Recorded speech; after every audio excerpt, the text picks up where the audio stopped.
వీక్షకులకు స్వాగతం. నమస్కారం. పుట్టినరోజు అంటే సహజంగా కేక్ కట్ చేసి 10 మందికి పంచి ఫ్రూట్స్ పంచడమో, 10 మందిని పిలిచి భోజనాలు పెట్టడం జరుగుతూ ఉంటుంది. జగన్మోహన్ రెడ్డి పుట్టినరోజు సందర్భంగా జగన్మోహన్ రెడ్డి సైకో అభిమానులు వేటపోతుల్ని నరికి ఆ రక్తాన్ని జగన్మోహన్ రెడ్డి ఫ్లెక్సీ మీద చిమ్ముతూ వాళ్ళు చేసిన వికృత చేష్టలని సమాజం ఏ రకంగా చూస్తూ ఉంది, భవిష్యత్తు సమాజానికి జగన్మోహన్ రెడ్డి బ్యాచ్ ఏం సందేశం ఇవ్వదలుచుకుంది అడిగి తెలిసిన ప్రయత్నం చేద్దాం. విశ్లేషించడానికి మనతో పాటు ఉన్నారు ప్రముఖ ఆర్థిక, రాజకీయ, సామాజిక విశ్లేషకులు అడుసుమల్లి శ్రీనివాస్ గారు. వారిని అడిగి మరిన్ని విశేషాలు తెలుసుకుందాం. సార్ నమస్తే. నమస్కారం అండి. పుట్టినరోజుకి నాలుగు మంచి కార్యక్రమాలు చేస్తారు. పేదలకి బట్టలు పంచడం, అన్నదానం చేయటం, కేక్ కట్ చేసి 10 మందికి పంచుకోవటం, లేదా హాస్పిటల్కి వెళ్ళి ఫ్రూట్స్ పంచడం, ఇది సంప్రదాయబద్ధంగా వస్తున్న పరిస్థితి. జగన్మోహన్ రెడ్డి పుట్టినరోజు నాడు వేటపోతుల్ని అడ్డంగా నరికి సెల్ఫీలు తీసుకుని వీడియోలు తీసి వికృత చేష్టలు చేస్తున్న సైకో అభిమానుల్ని, వాళ్ళ ప్రవర్తనని, జగన్మోహన్ రెడ్డి వ్యవహారాలని ఎట్లా చూస్తారు, ఎట్లా విశ్లేషిస్తారు సార్? ఇప్పుడు ఆంధ్రప్రదేశ్లో జగన్మోహన్ రెడ్డి గారికి స్పేస్ లేదండి. ఆంధ్రప్రదేశ్ ప్రభుత్వం మీద మాట్లాడడానికి, విమర్శించడానికి ఆయనకి అవకాశం దొరకట్లా. ఎందుకంటే ఏదన్నా ఒక ఇష్యూ మాట్లాడడానికి ఆయన అసలు సమస్యలు లేకుండా ప్రభుత్వం తప్పులే చేయట్లేదా అంటే ప్రభుత్వం కూడా తప్పులు చేస్తుంది. ఏ ప్రభుత్వంలో అన్నా పొరపాట్లు జరుగుతూ ఉంటాయి. తప్పులు వేరు, పొరపాట్లు వేరు. ఇక్కడ వీళ్ళనైనా విమర్శించాలనుకున్న కొన్ని అంశాలు ఉన్నాయి. జగన్మోహన్ రెడ్డికి విమర్శించే అవకాశం ఉన్న కొన్ని అంశాలు ఉన్నాయి. రెవెన్యూ డిపార్ట్మెంట్లో రైతులు ఇబ్బంది పడుతున్నారు, భూములు నెంబర్లు అవి మారిపోయి అటు ఇటు ఇబ్బందులు పడుతున్నారు. అంటే అక్కడ విమర్శిస్తే తన తప్పిదాలు ఎక్కడ బయటకు వస్తాయని దాని గురించి మాట్లాడితే అసలు వాళ్ళు పెట్టిన పెంటే కాబట్టి మళ్ళీ తిరిగి వాళ్ళకి రివర్స్ అవుతాం. సపోజు ఈ భూములు పందేరాల గురించి మాట్లాడారు అనుకోండి, వాళ్ళ ఆన్ దగ్గర నుంచి భూములు పంచిపెట్టిన కాడి నుంచి వస్తాయి బయట. ఇలాగనమాట. ఈ మధ్య గురించి మాట్లాడాడు అనుకోండి, బెల్ట్ షాపులు అనేటువంటి అన్అవైలబుల్ కింద ఉన్నాయి. దాని గురించి బెల్ట్ షాపులు అది ఇది అని మాట్లాడారు అనుకోండి, అసలు నువ్వు మొత్తానికి విషం అమ్మేవు కదా అని చెప్పేసి మొదలెడతారు. అంటే వాళ్ళకే కొన్ని హర్డిల్స్ ఉంటాయి మాట్లాడడానికి. ఈ సంక్షేమాల గురించి మాట్లాడడానికి వాళ్ళకన్నా బాగా ఎత్తున్నారు, డబ్బులు వేస్తున్నారు. ఇతను ప్రధానంగా అమరావతి, పోలవరాన్ని ఇబ్బంది పెట్టి అది పని చేస్తున్నారు. కాబట్టి అతనికి అక్కడ స్పేస్ దొరకట్లా, సరైన పాయింట్ దొరకట్లా. జగన్మోహన్ రెడ్డి వచ్చిన 2-3 నెలల నుంచే మొదలెట్టేసాం మనం. ఎందుకంటే అతను అన్ని తప్పులు చేసుకుంటూ వచ్చేసాడు. వీళ్ళు అలాంటి అవకాశం ఇవ్వాల. పోనీ మమ్మల్ని మీద కక్ష సాధిస్తున్నారు, వీళ్ళు మమ్మల్ని పట్టు కొట్టేస్తున్నారు బాబు అంటాం లేకుండా వీళ్ళు అసలు ఎవరిని ఏమంటలేదు. అంతే కదా. ఎవరికన్నా ఇచ్చినా నోటీస్ ఇచ్చి పంపించడం, కౌన్సిలింగ్ ఇచ్చి పంపించడం ఇలాంటివి చేస్తున్నారు తప్ప, మరీ డైరెక్ట్గా వెళ్ళి గోతులు దిగిపోతే అరెస్ట్ చేస్తున్నారు తప్ప, మామూలుగా అయితే ఇలా వేటాడి వెతికి పట్టుకుని మరీ అరెస్ట్ చేసి ఈ కార్యక్రమాలు ఏమి లేవు. గోళ్ళ దూకడం ఇలాంటివి ఏం కనపట్ల. దాంతో అతనికి ఒకే ఒక మార్గం ఉంది. ఎలా చేయాలి? రాష్ట్రంలో అతనికి అలవాటైన విద్య ఏంటంటే భయపెట్టడం. ఆ భయపెట్టే మనం ఏమైనా చేయాలి. గతంలోనూ భయపెట్టారు, ఇప్పుడు కూడా అతను వచ్చినా రాపోయినా మేము వస్తే మీ సంగతి చూస్తాం అనేటువంటి మాట చెప్పాడు. మరి నువ్వు వస్తే మీ సంగతి చూస్తామన్న మాట చెప్పినప్పుడు సర్లే వచ్చినట్టు చూసుకుందాంలే అంటారు. అంటే అంతే కదా, నువ్వు వచ్చినట్టు చూసుకుందాంలే అంటారు. మరి అందాక శాంపిల్గా ఏం చేయాలి? దానికి శాంపిల్ చూపిస్తున్నారు అన్నమాట. అంటే అందాక పొట్టేళ్ళని, గొర్రెల్ని ఇలాంటివన్నీ ఉంటాయి, మేకలని నరకడం, ఆ రక్తాన్ని తీసుకెళ్ళి అతనికి తర్పణం చేయటం, ఆ ఫ్లెక్సీలకి వేటకోడవళ్ళతోటి విన్యాసాలు చేయటం, ఇవన్నీ చేస్తున్నారు. కొంతమందిని నరికేస్తున్నారు కూడా. మామూలుగా కత్తులతో నరుక్కోవడాలు సందర్భాలు చాలా ఇన్సిడెంట్లు జరుగుతున్నాయండి. గత పాలనలో తోట చంద్రలంటే నరికి పేక్కొచ్చి చంపారు. అలా కాకుండా పార్టీలను కాకుండా రాష్ట్రంలో కొన్ని చోట్ల ఈ నరుక్కోవడాలు, పొడుచుకోవడం సందర్భాలు కనపడుతున్నాయి. అవన్నీ వీళ్ళ ఖాతాలోకి వెళ్తున్నాయి. ఎంతో కొంత ఇన్వాల్వ్మెంట్ వీళ్ళకి కనపడుతుంది. దాంతో ఏమనిపిస్తుంది అంటే ఎవరికన్నా బాబో వీళ్ళతోటి డేంజర్ రా బాబు అనిపిస్తుంది. ఒక రకంగా భయపెట్టి అదుపులో తెచ్చుకోవడం అనేటువంటిది ఒక రకం. అలా భయపెట్టడం వల్ల మొత్తానికి దూరం అయిపోతారు జనం అనేటువంటిది ఒక రకం. ఈ రెండాట్లో ఏది జరుగుతుందంటే జగన్మోహన్ రెడ్డి విషయంలో భయపెట్టి అతను అదుపులో తెచ్చుకోలేడు. ఎందుకంటే అధికారం చాలా సుదీర తీరంలో ఉంది. అధికారానికి పడే పోటీ పరీక్ష చాలా 3.5 ఏళ్ళు ఉంది ఇంకా. కాబట్టి ఇతనికి ఇవాళ రేపు అధికారం వస్తే ఈ 2 రోజులు భయపెడితే చాలు అనుకుంటాం, కుదరదు. 3.5 ఏళ్ళ పాటు భయపెట్టాలి అతను. అప్పుడు దాకా ఎందుకు ఊరుకుంటారు? తోలు తీసేస్తారు, వీళ్ళే మడతలేడేస్తారు. కాబట్టి అతను ఈ కార్యక్రమం, అతను పుట్టినరోజు సందర్భంగా ఈ కార్యక్రమం రేపు జనవరి 1 అది ఉంది. ఇంకా అతను బర్త్డే రోజున చేశారు, క్రిస్మస్ రోజున కూడా చేశారు. అసలు జాలి, దయ, కరుణ, ప్రేమకు ప్రతిరూపమైన క్రీస్తు పుట్టినరోజు నాడు కూడా ఈ కార్యక్రమాలు చేశారు కొంతమంది. ఇటువంటి ఆడవాళ్ళు, అల్లర్లు ఇవన్నీ చూస్తుంటే జగన్మోహన్ రెడ్డి గారు ఇక బీతావాహులు చేసి ప్రజలను భయపెట్టి వాళ్ళని విమర్శించడానికి కూడా భయపెట్టే విధంగా చేయడానికి చూస్తున్నాడు అని అనిపిస్తుంది. కానీ ఈ ప్రభుత్వం అలా చూస్తూ ఊరుకోదేమో. ఇంకా ఆ టైం ఇచ్చిన టైం అయిపోయింది నేను అనుకుంటున్నాను నేను. ఎందుకంటే పవన్ కళ్యాణ్ గారు కానీ, లోకేష్ గారు కానీ, చంద్రబాబు నాయుడు గారు కూడా మళ్ళీ నిన్న ప్రెస్ మీట్లో చెప్పాడు, ఏంటయ్యా ఇది దుర్మార్గం, వేటలేయటం. ఆయన చెప్పినప్పుడు మనకి మెత్తగా చప్పగా ఉంటుంది. ఈయన ఎలా మాట్లాడుతున్నాయి అనుకుంటాం మనం. కానీ దాని యాక్షన్ చాలా కఠినంగా ఉంటుంది. మనమే చూస్తాం. అంటే చాలామంది వెక్కిరిస్తున్నారు చంద్రబాబు నాయుడు గారిని. అది ఆ వెక్కిరించిన వాళ్ళు నాలుగు కరుచుకునే పరిస్థితి వస్తుంది. ఎందుకంటే గతంలోనే చూసాం కొన్ని సందర్భాల్లో చంద్రబాబు నాయుడు గారు ఎంత కఠినంగా వ్యవహరిస్తారో వాళ్ళు కొంత స్వేచ్ఛనిచ్చారనుకోండి డిపార్ట్మెంట్లకి, వాళ్ళు కొంత దుర్వినియోగం చేసుకోవడం వల్ల చెడ్డ పేరు వస్తుంది కూడా. అందుకని ఆయన అదుపులో పెడతాడు. ఇటు పార్టీ శ్రేణులనైనా డిపార్ట్మెంట్లనైనా ఆయన అదుపులో పెట్టకపోతే ఏమవుద్దంటే ఉక్కుపాదంతో అణిచేయండి అని డిపార్ట్మెంట్కి ఆదేశాలు ఇచ్చాడనుకోండి, వాళ్ళందరినీ కొట్టుకుంటూ పోతారు. వాళ్ళ నెల కూడా హెత్తారు. వాళ్ళ సొంతంగా ఉన్న దొబ్బి దగ్గరంతా కూడా తీర్చుకుంటారు. అలాగే పార్టీ శ్రేణులు కూడా స్వేచ్ఛనిచ్చారనుకోండి, చూసి చూడండి వదిలేస్తారనుకో, వీళ్ళు కూడా అలాగే చేస్తారు. మరి తక్కువ వాళ్ళు ఏం కాదు కదా, ఎవరికళ్ళు అందరూ అదే రాజకీయ తానులో ఉన్న వాళ్ళే కదా బ్యాచ్ అంతా. అటు ఇటు మారిన వాళ్ళే ఉంటారు. లేదా వీళ్ళు కూడా ఏగరగా వెయిట్ చేస్తూ ఉంటారు, కసిగా ఉన్న వాళ్ళు ఉంటారు, శుభ్రంగా వీళ్ళు కూడా చేస్తూ ఉంటారు. కాబట్టి దీన్ని చాలా సున్నితమైన మ్యాటర్ ఇది. ఇప్పుడు చెడ్డ పేరు తెచ్చుకోకూడదు, ప్రజాస్వామ్యయుతంగా పరిపాలించాలి, బ్లాక్ రిమార్క్ లేని ప్రభుత్వాలు నడిపించిన చరిత్ర ఉన్న చంద్రబాబు నాయుడు గారు దీన్ని ఆచితూచి వ్యవహరించాలి. ఇప్పుడు జగన్మోహన్ రెడ్డి అంటే అంతకుముందు అతను ముఖ్యమంత్రి అయిన అనుభవం లేదు, ముఖ్యమంత్రి అయ్యాడు. అతను ఏం చేసినా అదే కొత్తదనం. వేరే వాళ్ళతో పోల్చుకోవడం తప్ప అతనితో పోల్చుకోవడం కదా. చంద్రబాబు నాయుడు గారిని ఆయన పరిపాలనతో పోలుస్తారు. చూసుకోండి, కావాలంటే మీరు వేరే వాళ్ళతో పోల్చరు. మీరు 95 నాడు చంద్రబాబు నాయుడు గారు కావాలని అడుగుతారు తప్ప ఇంకోళ్ళతో పోల్చరు ఆయన్ని. కాబట్టి ఆయన చాలా జాగ్రత్తగా ఉండాలి ఈ విషయంలో. ఆయన లక్కీగా ఆయనకి ఏంటంటే పవన్ కళ్యాణ్ గారు లాంటి మంచి సపోర్ట్ ఉంది ఆయనకి. మోడీ గారి సహకారం కూడా ఫైనాన్షియల్గా ఉంది. మన ఆంధ్రప్రదేశ్ ప్రభుత్వానికి సహకారం ఇస్తున్నారు ఆంధ్రప్రదేశ్కి. ఒకటి మాత్రం నిజమండి, వీళ్ళు వాళ్ళని అంటే కూటమి ప్రభుత్వం వైసీపీ వాళ్ళ పట్ల జాప్యం చేసినా వాళ్ళు మాత్రం ఆగలేకపోతున్నారు. వచ్చే గోతులో పడిపోతున్నారు వచ్చాళ్ళు. ఇప్పుడు పరకామణి కల్తీ నెయ్యి ఇష్యూ జరుగుతుండగా ఒక 50 కేజీల బంగారం స్కామ్ ఒకటి వచ్చింది మళ్ళీ బయట తిరుపతిలో గోవిందరాజ స్వామి. అంటే ఇలా తవ్వుకుంటా పోతుంటే అసలు తవ్వకుండానే బయటపడిపోతున్నాయి.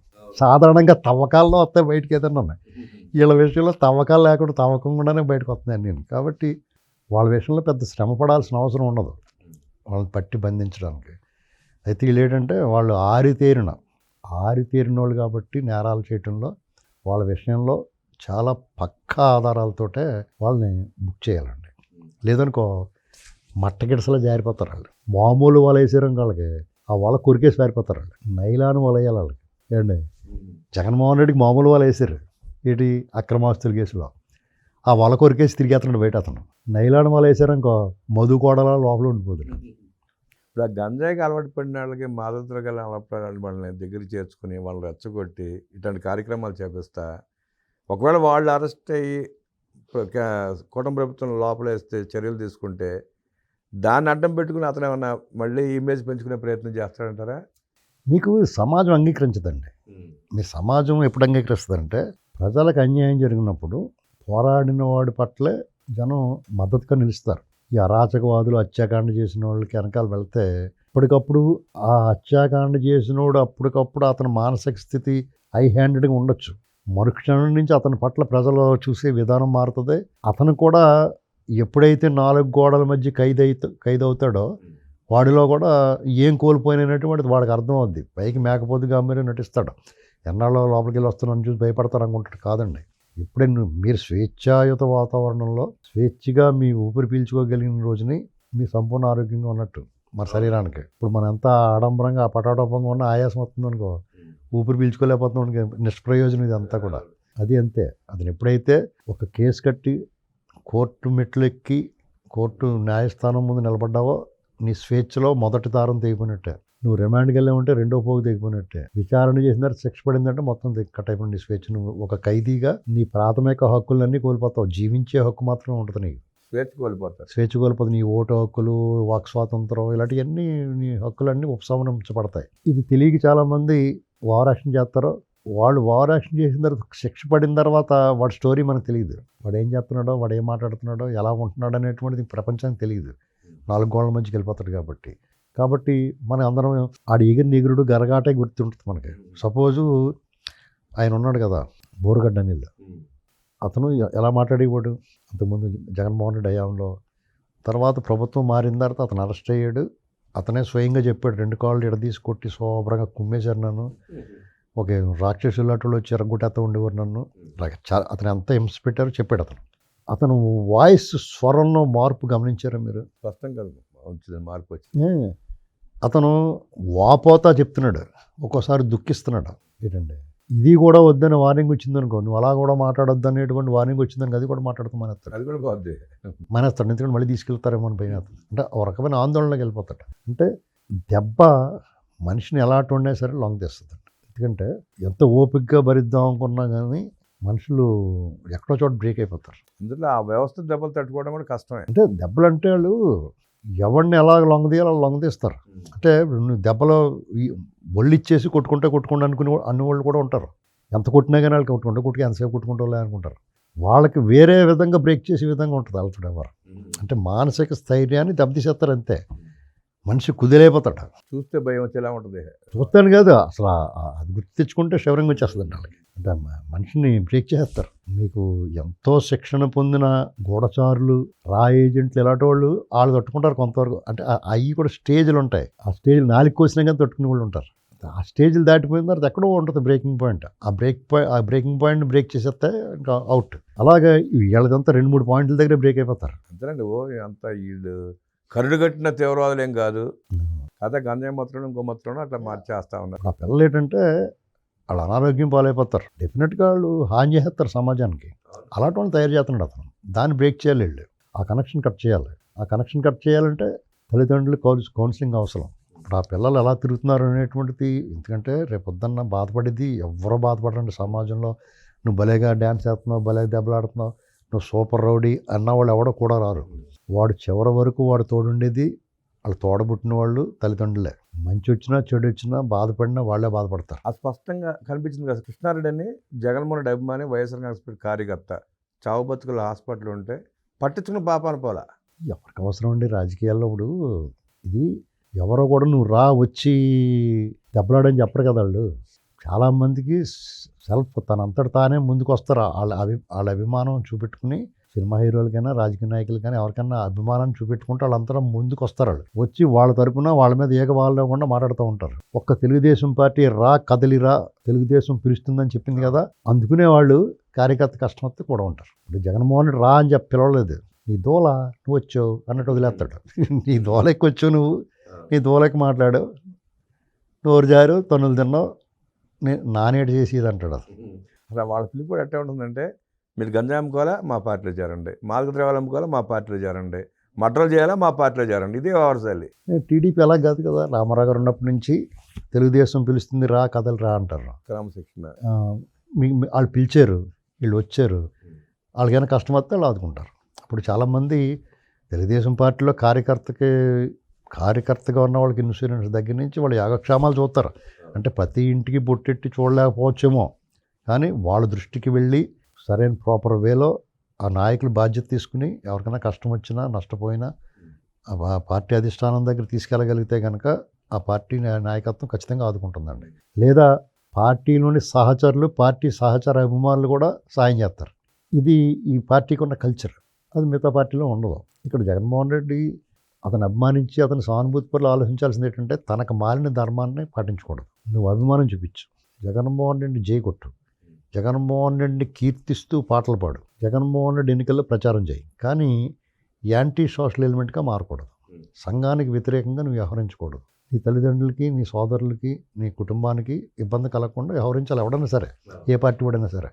తెలుగుదేశం పార్టీలో అటువంటి పార్టీల్లో ఆ రకమైన క్యాడర్ ఉండదు. యాంటీ సోషల్ ఎలిమెంట్గా తక్కువ ఉంటారు, మైన్యూట్. అందులో కూడా లేరని అన్నా కానీ మైన్యూట్ ఉంటారు, చాలా తక్కువ. జగన్మోహన్ రెడ్డి పార్టీలో 90% ఉంటే వీళ్ళ దాంట్లో 10% ఉంటారు. అటువంటి వీళ్ళని కట్టడి చేసే భాగంగానే పవన్ కళ్యాణ్, నారా లోకేష్ వ్యాఖ్యలను చూడొచ్చు అంటారా? ఖచ్చితంగానండి. ఇప్పుడు ఎందుకంటే ఎన్నాళ్ళు భరిస్తాడు ఎవడన్నా. ఇప్పుడు ఏమవుద్దంటే కొంతవరకు వాళ్ళ పని చట్టానికి అప్పచెప్పి వాళ్ళ పనులు చేసుకుని ఉండే అన్నట్టుగా ఉన్నారు. సరే వాళ్ళు చూద్దాం అన్నట్టుగా. వాళ్ళు ఏం చేశారు, వీళ్ళు మనల్ని ఏం అనట్లేదు కదా, వీళ్ళ సంగతి చూద్దాం అనుకున్నారు. జగన్మోహన్ రెడ్డి ఏమనుకున్నాడంటే వీళ్ళ మంచితనాన్ని, వీళ్ళ ప్రజాస్వామ్యత విధానాన్ని అతను అలుసుగా తీసుకుంటూ చులకనగా చూడటం ప్రారంభించాడు. అంటే చాలామంది ప్రచారంలో పెట్టారు, చంద్రబాబు నాయుడు గారు మెత్తన భయం, వాళ్ళ జోలికి వెళ్ళడైనా కులాలు చూస్తాడో, ఎవరిని టచ్ చేస్తే వాళ్ళు వస్తారేమో అనుకుంటాడో, అనవసరంగా పెంట ఎందుకు అనుకుంటాడో, ఇలాంటివన్నీ ప్రచారం చేసుకున్నారు. అది నిజం అనుకున్న వాళ్ళు ఏం చేశారంటే, వాడు చూడటానికి వాతావరణం అలా కనపడుద్ది, చూడటానికి అలాగే కనపడుద్ది. దాంతో రెచ్చిపోయి మాట్లాడడం, వార్నింగ్లు ఇవ్వటం, ఈ కత్తులు కటార్లు తీసుకుని చూపించే బెదిరించడం ఇవన్నీ చేస్తున్నారు. దానికి ఏమవుద్ది, దానివల్ల వీళ్ళు అప్పటిదాకా మెదలకుండా ఊరుకున్నారు. అది స్థాయి దాటి స్టెప్ బై స్టెప్ ముందుకు వస్తే ఏమవుతుందంటే, పెట్టుబడిదారులు ఎవరన్నా వస్తే మీ సంగతి చూస్తాం, మిమ్మల్ని అరెస్ట్ చేస్తాం, మీ పని చెప్తాం, ఇలాంటి వార్నింగ్లు ఇస్తున్నారు. అప్పుడు వాళ్ళు ఏం చేస్తారు, రోడ్డు మీద మాట్లాడుతూ ఉంటాడు ఎవడొకడు. పోనీ రోడ్డు మీదే మాట్లాడుకున్నాడు కదా అని వదిలేస్తారు. మీరు మీ గేటు దాకా వచ్చి మాట్లాడతాడు. గేట్ అవతలే కదా ఉన్నాడు మాట్లాడుతుంటే, పోనీ ఆడేకసేపు వరుసుకుని పోతాడులే అనుకుంటారు. తర్వాత గేటు తీసుకుని లోపలికి వచ్చి మాట్లాడుతూ ఉంటాడు. ఇంటర్వ్యూ లోపలికి వచ్చి మాట్లాడుతున్నాడే నాతలు బొమ్మని చెప్పండి అని సున్నితంగా హెచ్చరిస్తారు. అది కూడా దాటుకుని మీ గుమ్మం ముందుకు మీ తలుపు దగ్గరికి వచ్చి మీ ఎదురుగా నిలబడి మిమ్మల్ని బూతులు తిడితే మీరు ఏం చేస్తారు, చాచి కొడతారు, తుక్కు లేపేస్తారు. అదే జరుగుద్దండి. అడ్డగోలుగా వ్యవహరిస్తున్న జగన్మోహన్ రెడ్డి సైకోలని తుక్కు రేగొట్టే సమయం ఆసనమైందంటూ విశ్లేషించిన అడుసుమల్లి గారికి ధన్యవాదాలు తెలియజేస్తూ నమస్కారం.